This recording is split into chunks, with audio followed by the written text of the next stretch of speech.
Samsung Galaxy S10. What's new and what we already know? The screen. The Infinity O display will make its way out to the market attached to the Samsung Galaxy S10 and S10 Plus, and the S10 Lite. The display is suggested to look like a hole punch in the screen itself. While it may not be the most appealing to look at, it serves its purpose in allowing the screen to fill in the screen with as much screen as possible. Screen with screen. That's what it's come down to now. Screen to body ratio. The larger it is, the better and more attractive your device might look. Even though we've been told our whole lives size doesn't matter, when it comes to screen to body ratio, it does. The S10 is going to come in several models and suggested screen sizes. There's a 5.8 inch, a 6.1 inch, a 6.4 inch, and a 6.7 inch model. Within the ranks, it's rumored that we can expect a flat panel LCD version, a possible 5G version or 5G ready, meaning when the technology is either ready for the masses or the device will be ready to power such a service, we can expect that to be activated. We can also expect an AMOLED display as well. Samsung has always taken the lead here, and I'm sure they will deliver an amazing screen as always. Here's a screenshot of a concept posted on Twitter by Ice Universe, a known accurate leaker of images and specs for unreleased smartphones, especially when it comes to Samsung. The fingerprint sensor. There is no fingerprint scanner on the rear like the previous S models. The pursuit of more screen has moved the fingerprint scanner from the front of the phone to the rear, and they never quite got it right. Now, they've moved it under the screen itself, all in the name of a larger screen to body ratio.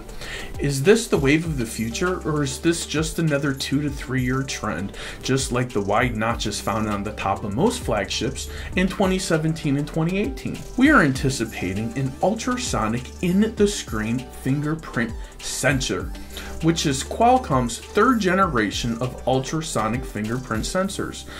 But will this fingerprint sensor be faster than the OnePlus 6T under the screen sensors? I sure hope so. The OnePlus 6T is an amazing device, but under the screen sensor is a little slow even compared to OnePlus 6T's face unlock. I do have to give OnePlus a thumbs up here for taking the leap and bringing this technology to a US-based carrier first. Samsung is known for its cutting-edge features and being first in the race to be first. Samsung just likes to show up first for everything. If you like what you heard, consider subscribing to the channel and hitting the notification bell. If you really like what you heard, please share this video on your social media and don't forget to hit the thumbs up button. The camera.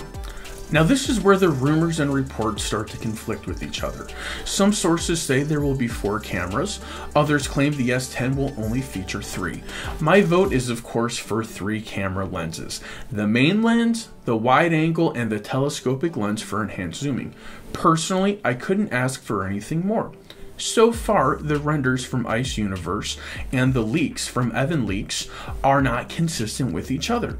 Evan Blast goes on to state on his own Twitter post that, I hope the cutouts are offset from the center as in the example shown at SDC. The images are the expectations of a case manufacturer, and since the camera is under the screen, the camera can land just about anywhere and the case will still be effective. The chip.